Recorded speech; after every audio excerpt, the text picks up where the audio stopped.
बिस्मिल्लाहिर्रहमानिर्रहीम, अस्सलाम वालेकुम।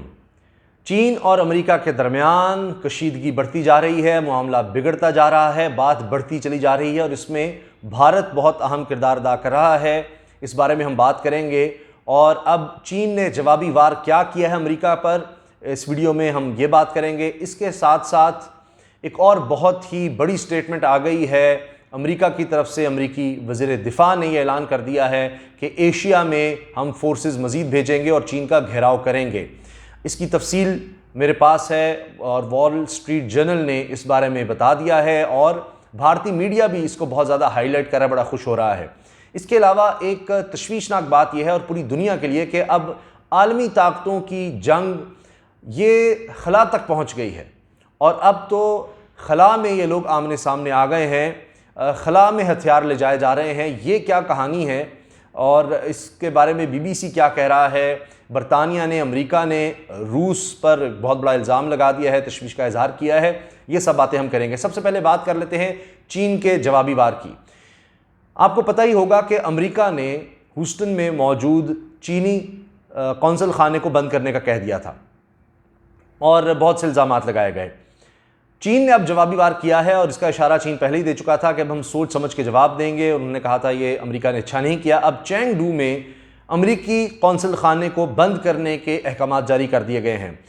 जो वजारत ख़ारजा है चीन की, उनका ये कहना है कि हमें कोई खुशी नहीं है ये कदम उठाते हुए, लेकिन अमेरिका ने हमें मजबूर कर दिया था कि चूँकि उन्होंने चीन पर इल्ज़ामात लगाए थे कि अमेरिका में चीन इस वक्त जासूसी के लिए काम कर रहा है या अमेरिकी खुफिया मालूमात को इकट्ठा करने के लिए काम कर रहा है और इस कौंसल खाने पर ख़ास इल्ज़ाम लगाया गया। फिर ये भी खबरें आई कि यहाँ पर देखा गया है कि कागजात जलाए गए हैं, ड्रम रख के कागजात जलाए गए बहुत ज़्यादा और फायर ब्रिगेड को बुलाना पड़ा। अमेरिका ने इस तरह की बातें कहीं। फिर एक साइंसदान को उन्होंने कहा कि हमने पकड़ना था, वो जाकर उसने चीनी सफारत खाने में पनाह ले ली। तो ये सब बातें होती रहीं। अब चीन ने जब ये कदम उठाया है तो उस वक्त सूरत हाल ये है कि चेंगडू का कौंसल खाना बंद करने का चीन ने कह तो दिया, लेकिन अमेरिका इस पर भी बस नहीं कर रहा। चीन के इस जवाबी वार के बावजूद अमेरिका आगे से आगे बढ़ता चला जा रहा है। 3 चीनी बाशिंदे गिरफ्तार किए जा चुके हैं।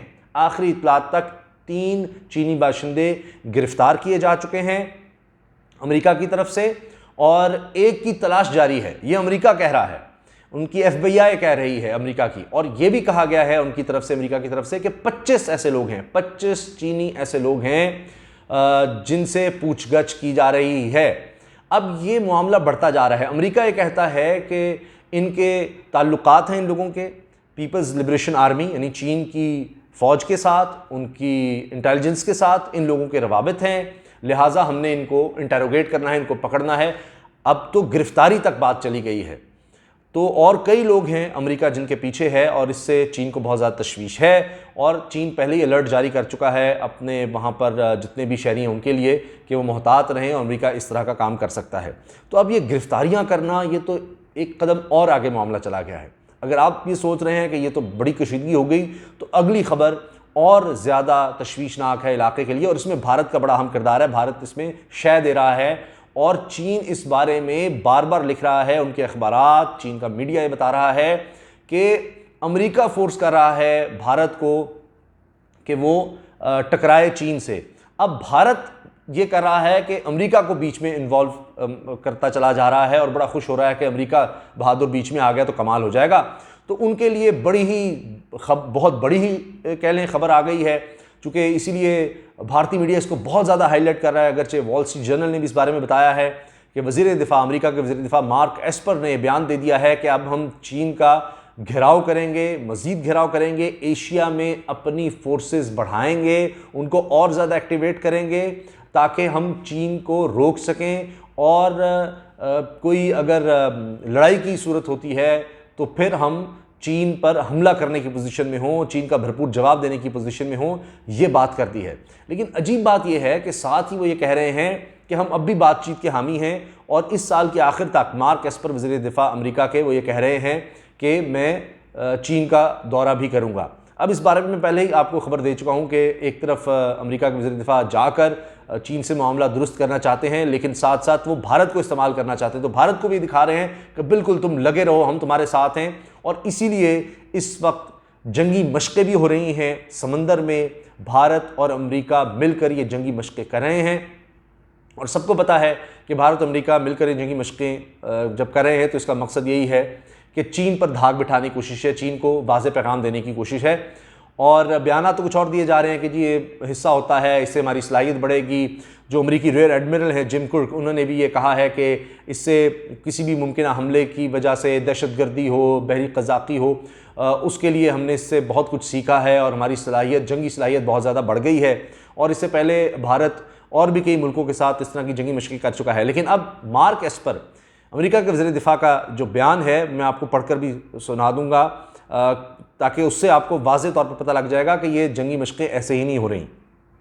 उस बयान पर आने से पहले मैं तीसरी ख़बर का हवाला दे दूं कि बरतानिया और अमेरिका ने रूस पर इल्ज़ाम लगाया है कि उसने हाल ही में एक तजर्बा किया है खला में, और तजर्बा ये है कि सैटेलाइट को तबाह करने का ये तजर्बा है। और ये अपनी नौइयत का पहला तजर्बा है कि खला में ही रहते हुए आप वेपन का इसलहे का इस्तेमाल करते हुए, मिज़ाइल या दीगर टेक्नोलॉजी का इस्तेमाल करते हुए आप खला में रहते हुए एक दूसरी जो वहाँ पर खला में ही मौजूद सैटेलाइट है उसको आप तबाह कर दें। तो अब जो आलमी ताकतें हैं जिनकी सैटेलाइट्स इस वक्त खलाओं में हैं, जिनमें अमेरिका है, चीन है, रूस है, दीगर ममालिक हैं, हत्ता कि अब इंडिया भी इस दौड़ में आगे आगे जा रहा है, तो उनकी आपस में अब लड़ाई खला तक पहुंच चुकी है।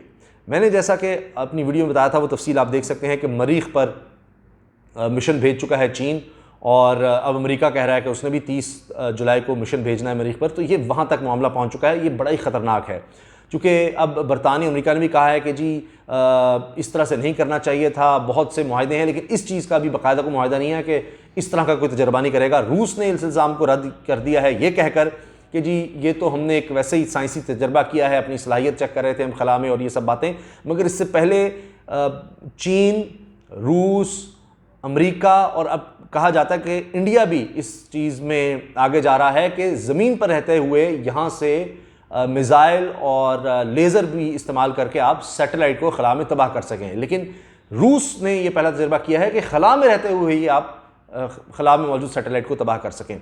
तो ये अब तशवीशनाक सूरत हाल है। आने वाले दिनों में शायद इस पर कोई मुआहदा हो, क्योंकि इससे खला में जब आप सैटेलाइट को तबाह करेंगे तो पार्टिकल्स रह जाएंगे और वो बड़े ख़तरनाक हो सकते हैं दुनिया के लिए, तमाम इंसानों के लिए। अब हाल देखें कि एक तरफ यहाँ पर वबा से लड़ने का दौर है कि इंसानों की जानों को बचाया जाए, उस तरफ पैसा खर्च किया जाए, इंसानों की फलाह बहबूद पर किया जाए, लेकिन ये आलमी ताकतें एक दूसरे को नीचा दिखाने के लिए, एक दूसरे को कल को तबाह करने के लिए इस दौड़ में लगी हैं कि अब खला में हमने किस तरह एक दूसरे का मुकाबला करना है।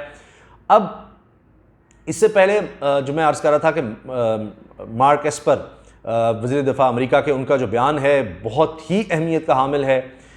इसमें एक चीज़ और ख़ास ये है कि इससे पहले माइक पोम्पियो भी ये बयान दे चुके हैं कि ये बहुत गलत हुआ है, चीन ने, PLA ने जारहियत की है और भारतीय फ़ौजी मारे हैं। अमेरिका वो वाहिद मुल्क है जो इतनी ज़्यादा सपोर्ट में आया भारत की, क्योंकि हमसाया मुल्क तो कोई भी नहीं आया और दीगर ममालिक भी इस तरह नहीं आए। वाहिद अमेरिका है जिसने ये बयान दिया है इस तरह का कि ये सूरत हाल कशीदा है और वो पूरी तरह से भारत के साथ खड़े हैं, भारत उनका इत्तेहादी है। वज़ीर ख़ारजा माइक पोम्पियो ने कहा है, और ये कहा है कि ये वाले इक़दामात पीपल लिबरेशन आर्मी के लड़ाई वाले इक़दामात नाकाबिल कबूल हैं। और साथ ही मार्क एस्पर का बयान आ गया अब कि जी हमने एशिया में अपनी फोर्सेस को तैयार कर दिया है, तैयार करने का कह दिया है, और इनकी असर नौ तैनाती अमल में लाई जा रही है ताकि चीन के सामने मुमकिन मुकाबले के लिए तैयार हुआ जा सके। अब वाज़ेह वो कह रहे हैं कि सिर्फ ये चीन का मुकाबला हमने करना है। और भारतीय जितने भी खबरसां इदारे हैं वो कह रहे हैं कि अमेरिकी सेक्रेटरी स्टेट ने कहा है कि अमेरिका ने अगली G7 मीटिंग में भारतीय वज़ीर आज़म नरेंद्र मोदी को मदऊ भी किया है। भारत और अमेरिका के दरमियान ताल्लुकात नई नहज पर चल रहे हैं, बड़े खुश हो रहे हैं भारतीय और भारतीय मीडिया और उनकी सरकार। हिंदुस्तान के साथ मुज़ाकरात में मज़ीद हम मजबूती लाना चाहते हैं। अब ये जो चीन के साथ चपकली शुरू, इस पर भी भारतीय मीडिया कह रहा है कि माइक पोम्पियो ने, वज़ीर ख़ारजा ने कह दिया है कि ये हमारे लिए भी बड़ा अफसोसनाक है भारतीय फ़ौजियों का इस तरह मारे जाना, और इंडो पैसिफिक में हिंदुस्तान हमारा अहम इत्तेहादी है। अब ये चीन के साथ कशीदगी जो बढ़ रही है, जंगी मशक़ें हैं, बहरी बेड़ा मौजूद है अमेरिका का और भारत का मशक़े कर रहे हैं। अमेरिका ने यह भी कह दिया है कि हम ये जारी रखेंगे, बहरी बेड़े हम बेचते रहेंगे, और इसमें तेज़ी लाई गई है। पिछले कुछ अरसे में देखा गया है कि बार बार मुसलसल बहरी बेड़े आ रहे हैं और वो चीन को दबाव में लाना चाहते हैं। इसके अलावा एक और बहुत अहम ऐलान किया है अमेरिका ने, उनके वज़ीर दिफा ने, और उसमें उन्होंने कहा है कि हम ताइवान को असलहा बेचेंगे। अब ताइवान चीन कहता है कि हमारा हिस्सा है और वो इस चीज़ के सख्त ख़िलाफ़ है कि इस तरह से ताइवान को असलहा बेचा जाए, जबकि अमेरिका ने ऐलान कर दिया है कि हम हर सूरत ताइवान को अब असलहा बेचेंगे। और ये तकरीबन 10 अरब डॉलर मालियत का असलहा है जो अमेरिका ताइवान को फ़रोख्त करना चाह रहा है। और इससे पहले इस साल 18 करोड़ डॉलर की खेप पहले ही वो दे चुके हैं ताइवान को। अब अमरीकी वज़ीर दिफा मार्क एस्पर ने यह भी इल्ज़ाम लगाया है कि चीन ने समुद्री तेल और गैस की तकरीबन 26 खरब डॉलर मालियत की 26 खरब डॉलर मालियत की मुमकिन आमदनी की मद में इलाकाई हलीफों और शराकतदारों को डराया है, और अमेरिका हर सूरत ताइवान को असला फ़रोख्त करेगा। अब इससे लग रहा है कि मामलात को अमेरिका मज़ीद बिगाड़ रहा है और भारत भी इस पर खुश हो रहा है, लेकिन तज्ज़ियाकार यही कहते हैं कि इस तरह से मामलात को बिगाड़ कर कुछ हासिल नहीं होगा। और जिस तरह अमेरिका ये तो है कि अपने इत्तेहादियों को यहाँ पर इलाके में इस्तेमाल करेगा, जिस तरह यहाँ पर ताइवान हो गया, चीन के ख़िलाफ़ जापान को, साउथ कोरिया, और सबसे ज़्यादा जिसको इस वक्त मिल रहा है इत्तेहादी वो भारत है। लेकिन क्या ये लद्दाख में भारत की मदद को आएगा, सवाल ही पैदा नहीं होता। सिर्फ ये समुद्रों तक एक जिस तरह होता है ना, एक सपोर्ट दिखाएगा, बयानात की हद तक आएगा।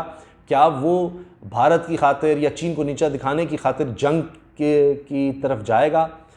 ये एक बहुत बड़ा सवाल है। लेकिन दुनिया इस तरह के मामले की मुतहम्मिल नहीं हो सकती। लेकिन जिस तरह से मामलात बढ़ रहे हैं, ये बहुत ख़तरनाक सूरत हाल है। उम्मीद है कि ये चीज़ यहीं रुक जाए और ये कोल्ड वॉर ही रहे, ये हॉट ना हो जाए और ये एक प्रॉपर जंग में तब्दील ना हो जाए। इजाज़त दीजिए, अल्लाह हाफ़िज़। पाकिस्तान जिंदाबाद।